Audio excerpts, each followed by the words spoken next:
నీ దేవుడైన యెహోవా నామంను వ్యర్థముగా ఉచ్చరింపకూడదు. చిన్న చిన్నాటికి లేదంటే నీకు దేవుడు ఉంటే ఈ కేక్ని బంగారంగా చెయ్యమ్మా, ఈ బర్త్డే కేక్ ఉంది కదా దీన్ని గోల్డ్ కింద చేసేసేయి అని కొంతమంది మూర్ఖులు అడుగుతూ ఉంటారు. ఇదే దేవుని నామాన్ని వ్యర్థంగా ఉచ్చరించడం అంటే. అది చేయగలడు దేవుడు. బర్త్డే కేక్ను కూడా ఒక బంగారు దిమ్మగా చేయగలడు. కానీ అక్కడ ఆ పని అవసరమా లేదా అన్నది మనం ప్రభువుని అడగాలి. నీవు మాట్లాడకపోతే ఈ రాళ్ళు పలుకుతాయి అని చెప్పాడు. రాతికి స్వరము ఇవ్వగలిగినటువంటి దేవుడు, గాడిద మానవ స్వరంతో మాట్లాడించినటువంటి దేవుడు, నోరు లేని వాళ్ళకి నోరు పలికిచ్చిన దేవుడు, కనులు లేని వాళ్ళకి కనులు ఇచ్చినవాడు యేసయ్య, కుంటి వాళ్ళకి కాళ్ళు ఇచ్చినవాడు యేసయ్య.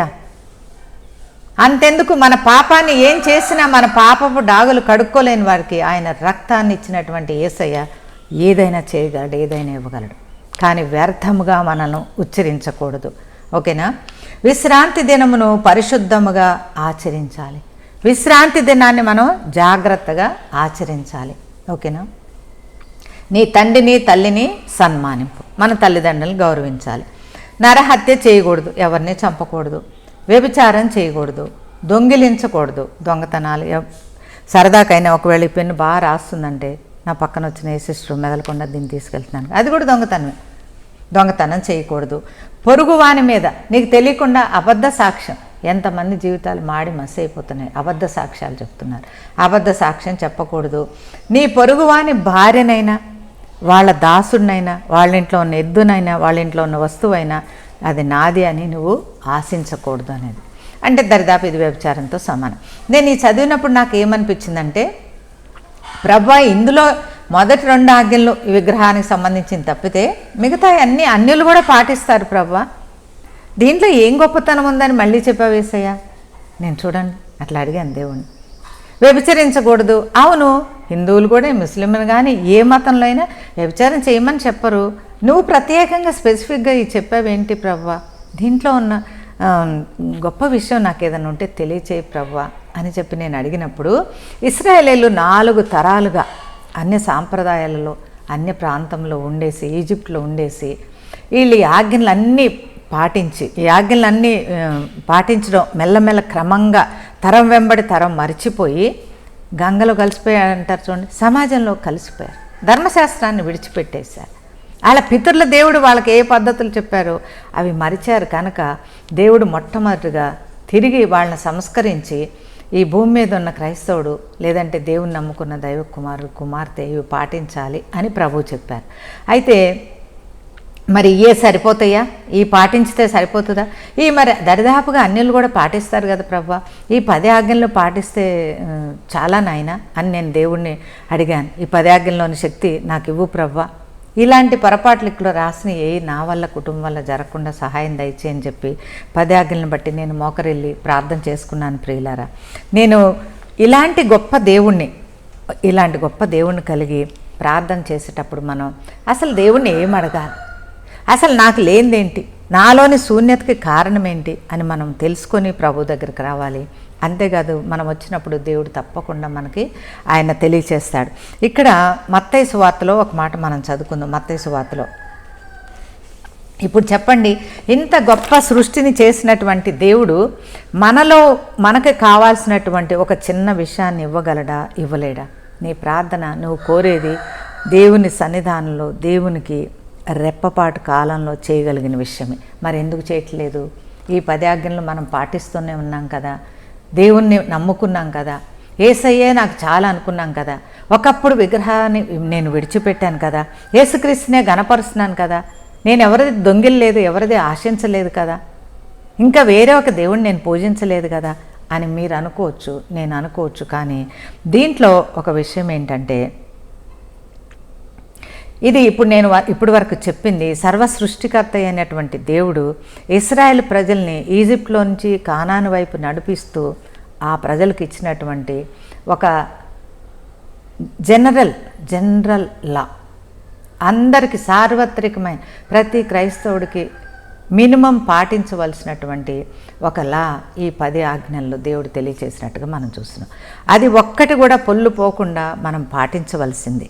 నేను అడిగింది ఏంటంటే, ఈ 10 ఆజ్ఞలు దరిదాపుగా చాలా సాంప్రదాయాల్లో చాలా మతాలలో ఈ ఆజ్ఞలు అన్నీ ఉంటాయి ప్రభు అని నేను ప్రభువుని అడిగాను. మొదటి విగ్రహం విడిచిపెట్టకపోవచ్చు, విగ్రహారాధన చేయకుండా కూడా మిగతా అన్ని పాటించే వాళ్ళు చాలామంది ఉన్నారు. చాలామంది విగ్రహాన్ని పాటించకుండా, యేసును కూడా తెలుసుకోకుండా వాళ్ళ సిద్ధాంతాల్లో చాలా పవిత్రంగా ఉండే మనుషులు ఉంటారు. మీకు తెలియదేమో, తెలిసి ఉండొచ్చు. సో మత్తయి సువార్త మనం చదువుకున్నప్పుడు మత్తయి సువార్త 19వ అధ్యాయము 16వ వచనం నుంచి నేను కొన్ని వచనాలు చదువుతాను, మీరు చూడండి. ఇదిగో ఒకడు ఆయన యొద్దకు వచ్చి, బోధకుడా, నిత్య జీవము పొందుటకు నేను ఏ మంచి కార్యము చేయవలనని ఆయనను అడిగాను. ఒక యంగ్స్టర్, ఒక యవ్వనస్తుడు యేసయ్య దగ్గరకు వచ్చాడు. ఏమని అడిగాడు? ప్రభు, నేను నిత్య జీవాన్ని పొందాలి. అంటే ఆయనకి నిత్య జీవం అనేది తెలుసు అన్నమాట. ఇక్కడ జీవం ఉంటుంది, నేను ఒకరోజు చచ్చిపోతా, కానీ నిత్యమైన జీవం ఉంది, అంటే ఎటర్నిటీ అనేది ఒకటి ఉంది. అసలు మరణమే లేని ఒక స్థలం ఉంది, అక్కడికి చేరాలంటే నేను ఏం చేయాలి అని యేసుక్రీస్తుని అడిగాడు. It's a good question. No, మీరు ఎప్పుడైనా అడిగారా? మనం అడగం. మనం ఎప్పుడు ఉద్యోగాలు లేదంటే ఇవి అవి అడుగుతుంటాం. మంచిది, అవి అడగాల్సిందే. కానీ ప్రభా, నేను నీ పరలోక రాజ్యంలో ఉండాలంటే నా నుంచి నువ్వేం కోరుకుంటున్నావు ప్రభా అని చెల్లి, తమ్ముడు ఈరోజు తప్పకుండా ప్రార్థన చేయండి. ఇది ఎంత మంచి ప్రశ్న చూడండి. ప్రభా, ఈ లోకంలో నాకు అన్నీ ఇచ్చావు, సంతోషమే. ఏమి ఇవ్వకపోయినా కూడా నువ్వే దేవుడివి. నాకు ఒక ఆశ ఉంది ప్రభా, పరలోకంలో నీతో పాటు నేను ఉండాలనుకుంటున్నా. దానికి నేను ఏం చేయాలి అని అడిగి చూడండి. అప్పుడు ఏ మంచి కార్యం చేయాలి, ఇంకా మంచి గొప్ప కార్యం నేనేం చేయాలి అంటే ఆయన ప్రభు చెప్తున్నారు 17వ వచనం. అక్కడక్కడ నేను స్కిప్ చేస్తున్నా, డోంట్ మైండ్. అతడు ఏ ఆజ్ఞలని ఆయనను అడగగా, ఆజ్ఞ గైకొనుము. జీవంలోకి నువ్వు వెళ్ళాలంటే ఆజ్ఞ తీసుకోవాలి. నీకేదో కావాలి. ఈయనకేం కావాలి? ఇక్కడ నిత్య జీవం కావాలి. నిత్య జీవం అనేది ఇక్కడ ఉంది పిల్లలు, కొద్దిగా ఎత్తు మీద నిత్య జీవం ఉంది. ఈ యొక్క యవనస్తుడు యేసయ్యని ఇక్కడ అడుగుతున్నాడు, నిత్య జీవంలోకి నేను వెళ్ళాలి, ఏం కావాలి అంటే నీవు ఆజ్ఞ తీసుకోమన్నాడు. ఎంత ఇంపార్టెంట్ ఆజ్ఞ తీసుకోవటం దేవుని దగ్గర, అర్థమైందా? ఆ ఆజ్ఞ నిన్ను నిత్య జీవం వైపుగా తోసుకుంటూ వెళ్తుంది, నిత్య జీవంలో కలిసిపోయేటట్టు చేస్తుంది. నిత్య జీవం ఊరికే రాదు, ఎటర్నిటీ ఊరికే రాదు. ఈ 10 ఆజ్ఞలు పాటించడం మాత్రానే నిత్య జీవం రాదు. అలా వస్తే మరి ఇక్కడ దేవుడు ఈ మాట ఎందుకు చెప్తారు చూడండి. 18వ వచనం చూడండి, మత్తయి సువార్త 19వ అధ్యాయం 18వ వచనం. యేసు నరహత్య చేయవద్దు, వ్యభిచరించవద్దు, దొంగిలవద్దు, అబద్ధ సాక్ష్యం పలకవద్దు, తల్లిదండ్రులను సన్మానింపుము, నిన్ను వలె నీ పొరుగువాన్ని ప్రేమించు. మళ్ళీ 10 ఆజ్ఞలే తిరిగి యేసయ్య ఇక్కడ చెప్పినట్టుగా మనం చూస్తున్నాం, అవునా కదా? వ్యభిచరించవద్దు, పొరుగువాడిని ఆశించవద్దు, అబద్ధ సాక్ష్యం, వ్యభిచారం, ఇవన్నీ నరహత్య, ఇవన్నీ చెప్పాడు. అంటే జస్ట్ 10 ఆజ్ఞలను ఒకసారి ఆ యవనస్తుడికి తెలియచేశాడనమాట. ఈ 10 ఆజ్ఞలు పాటించాలి, అంతేకాదు నిన్ను నువ్వెట్లా ప్రేమించుకుంటావో నీ పొరుగువాడిని కూడా. అంటే ప్రేమ, దేవుడు అంటే ప్రేమ. అయ్యా, నీ శత్రువుని క్షమించు, ఏ మతం వాళ్ళైనా నువ్వు క్షమించు, వాళ్ళు ఒకవేళ విగ్రహారాధన చేసిన వాళ్ళని కూడా క్షమించి నువ్వు ప్రేమించు. నీ ప్రేమ ద్వారా నా సువార్త చెప్పమని దేవుడు తెలియచేశాడు ప్రియులారా. అప్పుడు ఆయన ఏం చెప్తున్నాడు సమాధానం అంటే, అందుకు ఆ యవ్వనుడు, ఇవన్నీ అనుసరించుచునే ఉన్నాను, ఇకను నాకు కొదువ ఏమని అడిగాను. నువ్వు ఇప్పుడు చెప్పావు చూడేసయ్యా, నరహత్య చేయవద్దు అయ్యి అని 10 ఆజ్ఞలు చెప్పావు కదా, అవన్నీ నేను చిన్నప్పటి నుంచి నేను అనుసరిస్తానే ఉన్నాను, ఇంకా నాకేం తక్కువ, నేను పరలోకం వెళ్ళిపోతాను అయితే అని అనుకున్నాడు. అంటే సండే స్కూల్లో నేర్చుకున్నాడేమో, 10 ఆజ్ఞలు చెప్తారుగా సండే స్కూల్లో పిల్లలకి, అలా ఈయన నేర్చుకున్నాడేమో. వాళ్ళ పితరులు ఏమైనా క్రైస్తవులేమో, లేదా ఈయన స్వయంగా నాలాగా బుక్ చదువుకున్నాడేమో, బైబిల్ గ్రంథం. నేను ఇవన్నీ చేస్తున్నా యేసయ్య, అమ్మ ఇంకా నాకేం తక్కువ లేదు, నేను పరలోకం వెళ్ళిపోతాను అని తనకు తాను డిసైడ్ చేసుకున్నాడు. ఈ 10 ఆజ్ఞలు పాటించడం ఎంత ప్రాముఖ్యమో నేను తెలుసుకున్నా, నేను ఎంతో ధన్యుణ్ణి అని ఇతను అనుకుంటున్నప్పుడు ప్రభు ఏమన్నాడు చూసారా 21వ వచనం. అందుకు యేసు, నీవు పరిపూర్ణుడు అవుటకు కోరిన ఎడల పోయి నీ ఆస్తిని అమ్మి బీదలకిమ్ము, అప్పుడు పరలోకమందు నీకు ధనము కలుగును, నీవు వచ్చి నన్ను వెంబడించుమని అతనితో చెప్పాను. హల్లెలూయా, దేవునికి మహిమ కలుగును గాక. చూడండి, నువ్వు ఎన్ని చేస్తున్నావు సంతోషపడుతున్నావు కదా, కానీ ఇంకొకటి తక్కువగా ఉందయ్యా.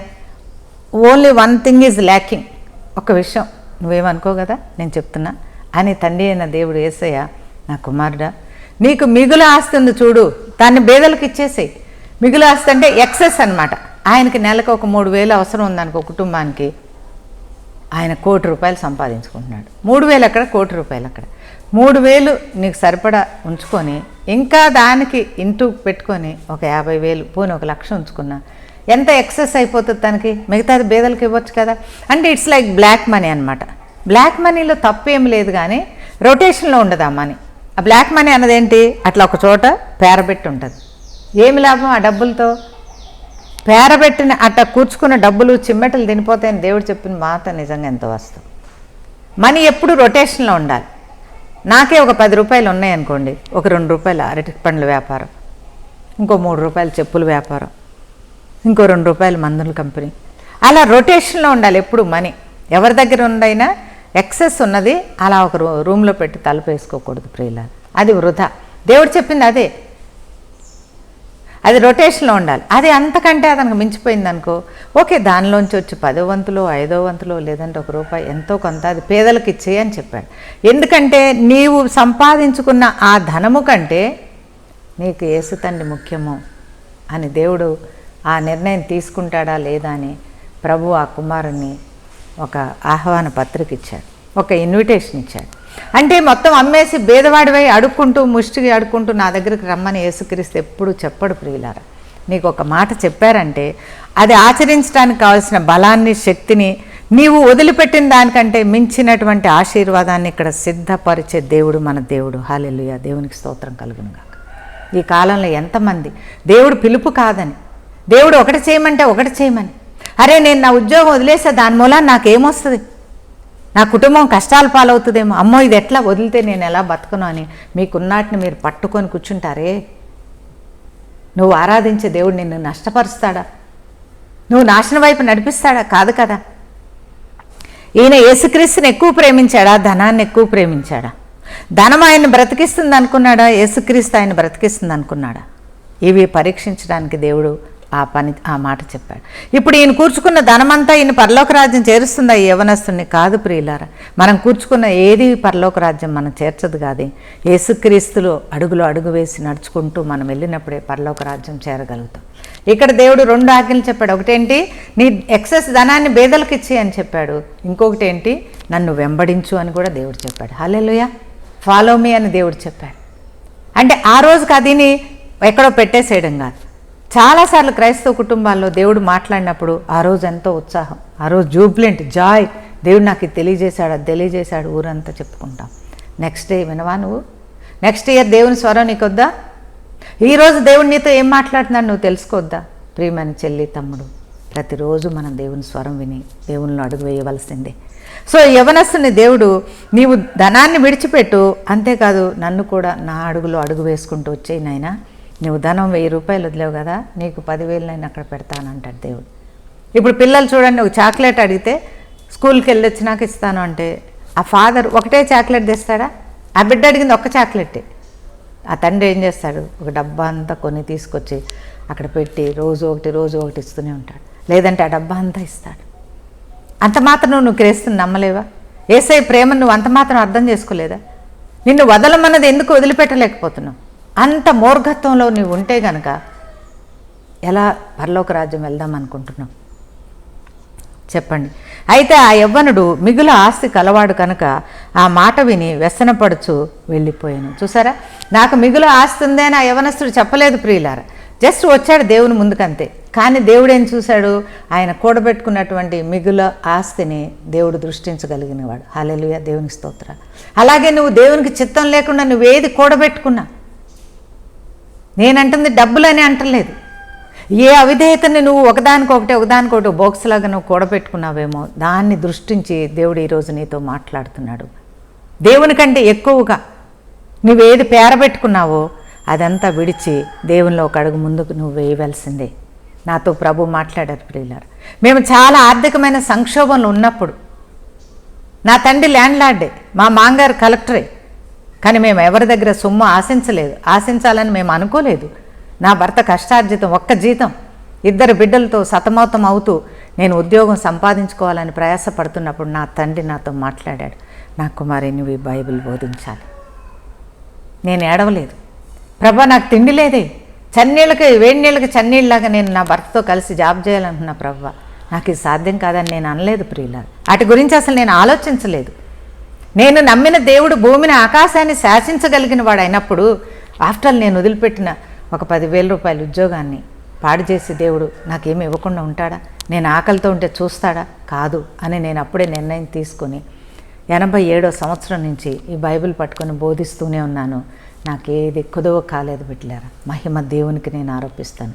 నాకేది కొదువ కాలేదు. ఎక్సెస్, అన్ని ఎక్సెసే. నేను అడగలేదు. అడగకుండానే దేవుడు తన ప్రేమతో ఇష్టంతో నాకు మా ఇంట్లో ఒక వాహనం ఉండగానే దేవుడు వాహనాలు వస్తువులు ఇస్తానంట. ఏం చేసుకునేసేయా ఇవన్నీ అంటాను నేను. నాకు అసలు అర్థం కాదు. ఎందుకు ఇస్తావు ప్రభు, ఇది ఉంది కదా అని నేను అడుగుతూ ఉంటాను, చెప్తూ ఉంటాను దేవునికి. ఆయన ప్రేమతో, ఉచితమైన ప్రేమతో, నేనేమి కొననటువంటి ఉచితమైన ప్రేమ, కృప. ఎందుకు? మనం వదలమన్నది వదిలినప్పుడు, వెంబడించవలసింది వెంబడించినప్పుడు, నువ్వు కష్టపడి సంపాదించుకోవాలనుకుంటావే అవన్నీ ఉచితంగా వస్తాయి. ఎవరైతే ఈరోజు దేవుని స్వరం విని అలాంటి సమర్పణ చేసుకుంటారో ఆ ప్రతి తమ్ముడి పైకి చెల్లి పైకి నన్ను దీవించిన దేవుడే నిన్ను కూడా దీవించాలని నేను కోరుకుంటున్నాను. ఇఫ్ యూ క్యాన్, నీవు విడవలసింది విడిస్తే, వెంబడించవలసిన యేసుని వెంబడిస్తే మాత్రం ఇలాంటి కృప దేవుడు నీకు అనుగ్రహించునుగాక. సో ఇక్కడ ఇది నేను చెప్పాలనుకుంది. ఈ యవనస్తుడు ఏమన్నాడు? నేను 10 ఆజ్ఞలు పాటిస్తున్నాను అన్నాడు కదా. దేవుడు ఏం చెప్పాడు? 11వ ఆజ్ఞ చెప్పాడు. హల్లెలూయా, దేవునికి స్తోత్రాలు కలుగునుగాక. 10 ఆజ్ఞలు సరిపోవు ప్రియులారా. 10 ఆజ్ఞలు కానాను వైపుగా రావడానికి పనికొస్తాయి. నువ్వు అవన్నీ మానేసావు. 10 ఆజ్ఞలు మళ్ళీ ఒకసారి చదువుకోండి. అవన్నీ పాటిస్తున్నావు, మంచిదే. కానీ నీ ప్రయాణం చాలా ఉంది కానాను వైపుకి వెళ్ళటానికి. ఆ ప్రయాణంలో దేవుడు నిన్ను అది వదిలిపెట్టు, ఇది చెయ్యి, ఇది మానేసే, ఇది వెంబడించు అని చెబుతూనే ఉన్నప్పుడు నువ్వు కానాను చేరే వరకు తీసుకోవాల్సిన ఆ ఆజ్ఞే 11వ ఆజ్ఞ. హల్లెలూయా, దేవునికి స్తోత్రం కలుగునుగాక. అలా అని 11వ ఆజ్ఞతో ఆగిపోదు. దేవుడు నీకు చెప్పే ప్రతి మాట ఒక ఆజ్ఞనే, నీవు తీసుకోవాల్సిందే. ఈ 10 ఆజ్ఞలు క్రైస్తవులుగా మనం ఎంత కట్టుదిట్టంగా పాటిస్తామో దేవుడు నీకు చెప్పే 11వ ఆజ్ఞ కూడా నీవు తీసుకోవాల్సిందే, నేను తీసుకోవాల్సిందే. నాకు దేవుడు ఉద్యోగం వద్దు, బైబిల్ బోధించమని చెప్పాడు, ఆ ఆజ్ఞ నేను తీసుకున్నాను. అలాగే ప్రతిదినం నాకు కొన్ని చెప్తూ ఉంటారు, అవి నేను తీసుకుంటున్నాను. మరి 30 ఏళ్ల పైనుంచి సేవ చేస్తూ యూట్యూబ్ ఎందుకు పెట్టలేదు మీరు చెప్పండి? దేవుడు నాతో మాట్లాడాడు. మాట్లాడే వరకు నేను వెయిట్ చేసి అప్పుడే యూట్యూబ్ స్టార్ట్ చేశాం. చాలామంది అమ్మ మీరు పెట్టచ్చు కదా, ఇంత మంచి వాక్యాలు చెప్పచ్చు కదా అంటే ఆయన దయ రావాలి, ఆయన మాట్లాడాలి, అప్పుడే అది జయకరంగా జరుగుతుంది అని నేను ఎన్నో సంవత్సరాలు వెయిట్ చేశాను. అందుమూలన నాకేం బాధ లేదు. దేవుడు చెప్పిన సమయాలే మంచి సమయాలు, దేవుడు చెప్పిన మాటలే ఉత్తమమైన మాటలు, బలమైన మాటలు, మనల్ని ఆశీర్వదించగలిగినటువంటి మాటలు. సో మనం ఈరోజు ఏది విడిచిపెట్టాలో అది విడిచిపెడదాం, ఏది వెంబడించాలో అది వెంబడిద్దాం. నాతో దేవుడు ఉద్యోగం చేయొద్దని చెప్పాడు, కానీ నీతో ఉద్యోగం చేయొద్దనే విషయం కాదు, ఇంకేదో చెప్తాడు. నీవున్న నీ జీవితంలో దేవుడు నీకేదో ఒకటి మానేయమని చెప్తాడు, అది నువ్వు మానేయాలి ప్రియులారా. నాతో పోల్చుకోకండి. నీవు దేవుని దగ్గరికి వచ్చి యవ్వనస్తుల్లాగా, ప్రభా నేను 10 ఆజ్ఞలను పాటిస్తున్నా, అయినా నా జీవితంలో పెద్ద మార్పు రావట్లేదు ప్రభా, నిత్యము నేను ప్రార్థన చేస్తున్నా, వారంలో ఒకసారి ఉపవాసం ఉంటున్నా, నేను వ్యభిచరించట్లేదు ప్రభా, నేను ఎవరిని నరహత్య చేయలేదు ప్రభా, ఏది ఇతరులతో నేను ఆశించలా ప్రభా, దొంగిలించలానైనా, మరి ఎందుకు నా జీవితంలో కార్యాలు ఆలస్యమైనవి? ఈరోజు ప్రభుని అడగగలవా ప్రియ తమ్ముడు, ప్రియ చెల్లి? అడిగినట్లయితే దేవుడు తప్పకుండా నీతో మాట్లాడతాడు, నీకొక ఆజ్ఞ పంపిస్తాడు, అదే నీకొక 11వ ఆజ్ఞ. హల్లెలూయా. 10 ఆజ్ఞలు పాటిస్తున్న బిడ్డలందరినీ దేవుడు ఆశీర్వదించునుగాక. కానీ నీకు దేవుడిచ్చే 11వ ఆజ్ఞ ఒకటి ఉంటుంది, అది ఈరోజు నువ్వు వెతుక్కోవాల్సిందే. ఆ 11వ ఆజ్ఞ నువ్వు పాటించవలసిందే, నేను పాటించవలసిందే, ప్రభు పిల్లలుగా మనం పాటించవలసిందే. మళ్ళీ మళ్ళీ మళ్ళీ అడగండి, ప్రభా ఈ యవనస్తులాగా నేను అడుగుతున్నా, యవనస్తునితో మాట్లాడిన దేవుడు నువ్వు నాతో కూడా మాట్లాడు ప్రభా. మన దేవుడు సజీవుడు కదా, మాట్లాడే దేవుడు కదా, ఎందుకు ఒకసారి అడిగి చూడకూడదు? ఆలోచించండి. ఇంకొక మాట చెప్పి నేను ముగిస్తాను. సమూయేలు గ్రంథము 1 సమూయేలు గ్రంథం 15వ అధ్యాయము, 1 శామ్యూయేల్ 15వ అధ్యాయము 22వ వచనం. అందుకు సమూయేలు తాను సెలవిచ్చిన ఆజ్ఞను ఒకడు గైకొనుట వలన యెహోవా సంతోషించున్నట్లు ఒకడు దహన బలులను అర్పించుట వలన ఆయన సంతోషించున ఆలోచించుము. సమూయేలు ఎంత గొప్ప ప్రవక్త మనకు తెలుసు. ఆ ప్రవక్త ఇశ్రాయేలీయులతో చెప్తున్నాడు.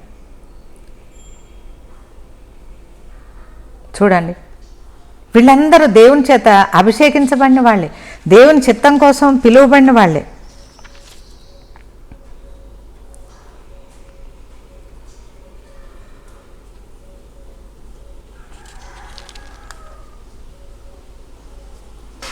సౌలు, మాకు రాజు కావాలంటే సౌలుని ఇచ్చాడు దేవుడు.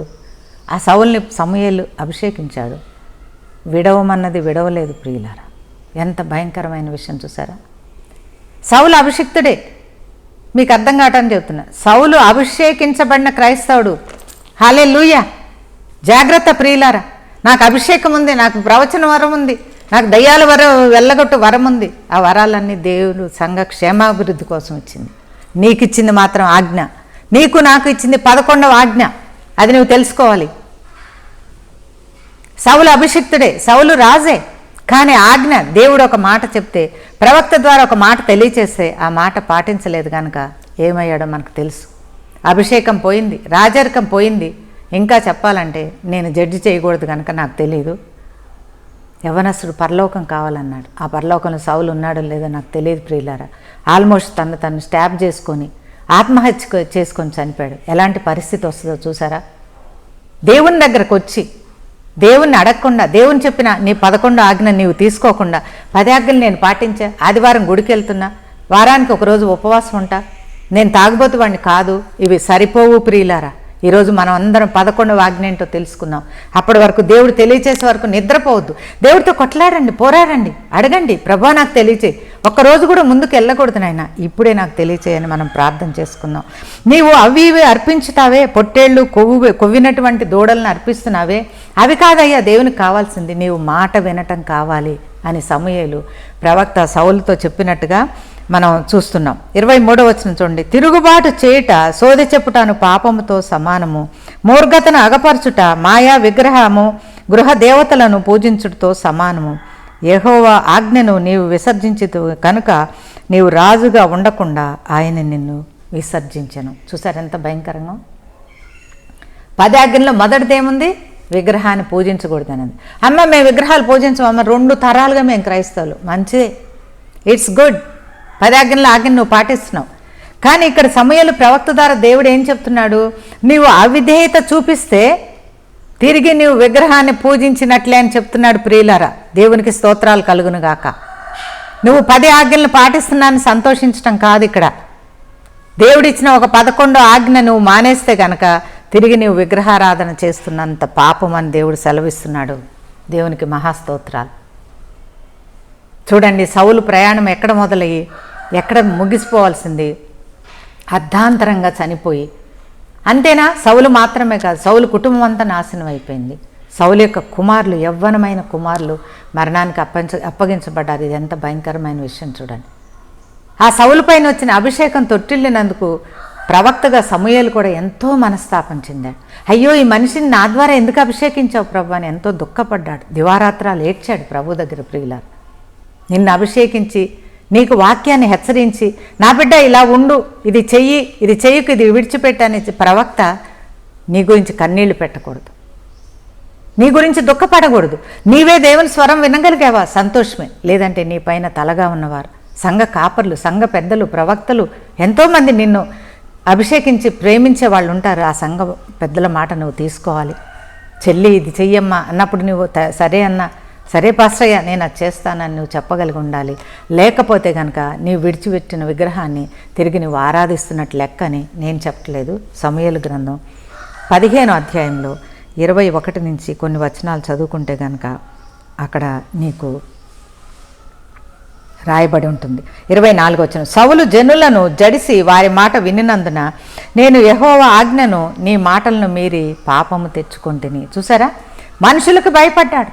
ఈ కాలంలో కూడా చాలామందికి క్రైస్తవులుగా ఉండాలంటే ఇష్టమే, కానీ బయటకు వచ్చి చెప్పరు, ఓపెన్గా చెప్పరు. ఏదైనా విడిచిపెట్టాలంటే మనుషులకు భయపడతారు, కుటుంబానికి భయపడతారు.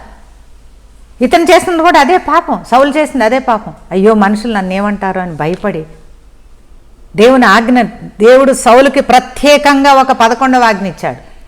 10 ఆజ్ఞల్లో లేదు ఈ మాట. నీవు అమాలేకులను నాశనం చెయ్యి అని దేవుడు సెలవిచ్చాడు. 10 ఆజ్ఞలు ఎక్కడన్నా ఉందా? అది మీరు చెప్పండి పిల్లలు. అది సౌలుకి ప్రత్యేకంగా ఇవ్వబడినటువంటి 11వ ఆజ్ఞ. అది చెయ్యనందుకు ఆయన కుటుంబము నాశనం అవటం కాకుండా చంపబడ్డారు. ప్రభు ఇచ్చినటువంటి అభిషేకం పోయింది. ప్రియ చెల్లి, ప్రియ తమ్ముడు, ఒకవేళ దేవుడు నీకు ఏ ఆజ్ఞ, ఒక 11వ ఆజ్ఞ ఇవాళ దేవుడు నీతో చెప్పి ఉంటే, గడిచిన సంవత్సరం చెప్పి ఉంటే, ఒక 10 ఏళ్ల క్రితం నువ్వు చెప్పి ఉంటే, దాన్ని అశ్రద్ధ చేసి ఉంటే చింతపడి లాభం లేదు. కానీ ఇప్పుడే మోకరించి, ఈరోజే మోకరించి, ప్రభువా నన్ను క్షమించు నాయనా, యవ్వనస్తునిలాగా నేను 10 ఆజ్ఞలను పాటిస్తున్నానని గర్వించా, సంతోషపడ్డా ప్రభువా, అది నాకు సరిపోదు. నీవు నాకు ఇప్పుడు ఏ ఆజ్ఞ ఇస్తావో నాకు ముఖాముఖిగా తెలియచే తండ్రి, ఆజ్ఞ పాటించే కృపనీయని మనం ప్రార్థన చేసుకున్నాం. లేదంటే ఒకవేళ అభిషేకించబడినా, ఒకవేళ దేవుడు నిన్ను సేవకు పిలిచినా, ఒకవేళ క్రైస్తవుడుగా దేవుడు నిన్ను పేరు పెట్టి పిలిచి ఉన్నా కానీ సౌలు వలె మరణించవలసి వస్తుంది. దేవుని ఆజ్ఞను తీసుకొని సమూయేలులాగా జీవిస్తారా, సౌలులాగా జీవిస్తారా? ఒకవేళ దేవుడు హెచ్చరిక తీసుకోకుండా యవ్వనస్తులాగా తిరిగి వెళ్ళిపోతారా? ఒకసారి మీరు ఆలోచించండి. మనం ప్రభు ఆజ్ఞ, దేవుడు మనకిచ్చినటువంటి 11వ ఆజ్ఞను తీసుకొని ప్రభు ఆత్మను సంతోషపరిచి వెలుగు రమ్మని పిలిచినప్పుడే, వెలుగు వచ్చినప్పుడు దేవుడు ఎంత సంతోషించారో, అలాగే మన పిలిచినటువంటి తండ్రిని మనం సంతోషపరిచి 11వ ఆజ్ఞ, 12వ ఆజ్ఞ ఎన్ని ఇచ్చినా కానీ దినదినం ఆయన స్వరం తీసుకుంటూ ప్రభులో మనం వెంబడించుకుంటూ ప్రభులో మనం ముందుకు సాగిపోతాం. ప్రియులారా, ఎప్పుడు మీకు ఇచ్చిన ఆజ్ఞను మీరు అశ్రద్ధ చేయవద్దని మీ తల్లిగా, మీ చెల్లిగా నేను మీకు నమస్కరించి నేను తెలియచేసుకుంటున్నాను. God bless you. పరిశుద్ధాత్మ తండ్రి, జీవాధిపతి, గొప్ప దేవుడా, మాకు 10 ఆజ్ఞలు ఉంటాయని తెలుసు నాయన. క్రైస్తవులముగా మేము 10 ఆజ్ఞలు బైహార్ట్గా, కంఠస్థంగా మేము నేర్చుకొని పిల్లలకు నేర్పుతూ ఉంటాం తండ్రి. ఈరోజు ఎంతో అద్భుతంగా 11వ ఆజ్ఞను కూడా మీరు మాకు నేర్పించి, ఆ 11వ ఆజ్ఞలోని శక్తిని, బలాన్ని మీరు మాకు చూపించారు తండ్రి. నీకు స్తోత్రాలు. ఒకవేళ మీరు నా జీవితంలో, ఈ వాక్యం వింటున్న ఒక్కొక్కరి జీవితంలో మీరు ఆ 11వ ఆజ్ఞ ఏదో ముఖాముఖిగా మాకు తెలియచేయండి నాయన. ప్రియ తమ్ముళ్ళు, చెల్లెళ్ళు ఉండి మీ స్వరాన్ని వినలేని స్థితిలో ఉంటే వారికి మీ స్వరాన్ని వినిపించి, వాళ్ళను మీరు ఏం కోరుతున్నారో ప్రభా, మీ ఆజ్ఞ వాళ్ళ జీవితంలో ఏదై ఉందో మీరే తెలియచేసి మాట్లాడి నాయన, సౌలు వలే తండ్రి ప్రభా మిమ్మల్ని ధిక్కరించి మరణానికి అప్పగించబడటం కాకుండా, మరి అలాగే ఎనాయింటేషన్, మీ అభిషేకాన్ని కోల్పోవటం, మీరు ఇచ్చిన సేవా పరిచయను కోల్పోవటం కాకుండా ప్రభా, మీరు మాకు ఏది ఆజ్ఞించారో ఆ ఆజ్ఞను మేము తెలుసుకొని ప్రభా శిరసా వహించి, దాన్ని నమ్మి విశ్వసించి లోబడి మిమ్మల్ని సంతోషపరిచే బిడ్డలుగా మీ వాక్యం విన్న మేమందరమును, నేను నా కుటుంబమును వర్ధిల్లుటకు మీ పరిశుద్ధ సహాయము మాకు అనుగ్రహించండి. మీ పరిశుద్ధాత్మ మాకు అభిషేకం అనుగ్రహించమని యేసుక్రీస్తు యొక్క పరిశుద్ధమైన నామంలో వేడుకొని ప్రార్థిస్తున్నాను పరమ తండ్రి. ఆమేన్. ఆమేన్. గాడ్ బ్లెస్ యూ తమ్ముళ్ళు, చెల్లెళ్ళందరికీ వందనాలు. ఈ వాక్యం ద్వారా నేనెంతో దీవించబడ్డాను, మీరు కూడా తప్పకుండా దీవించబడ్డారు అనుకుంటున్నా. తప్పక మీరు ఈ వాక్యం వినంగానే, మీరు ఏ టైంలో విన్నా కానీ, లేదా రాత్రికి ఇంటికి వచ్చైనా సరే మోకరించి ప్రభువా నా 10వ ఆజ్ఞ ఏంటో నాకు ఇప్పుడు తెలియచేయండి అని దేవుడు మాట్లాడే వరకు దేవుని సన్నిధానంలో మీరు కనిపెట్టి ఆజ్ఞ తెలుసుకొని ఆజ్ఞ పాటించి దేవుడు మీకు సిద్ధపరిచిన మేలు మీరు పొందాలని కోరుకుంటున్నాను. God bless you. I love you children. God bless you. I'll see you again. Amen. Jesus loves you and saves you. Yesu నిన్ను ప్రేమిస్తున్నాడు, నిన్ను రక్షిస్తాడు.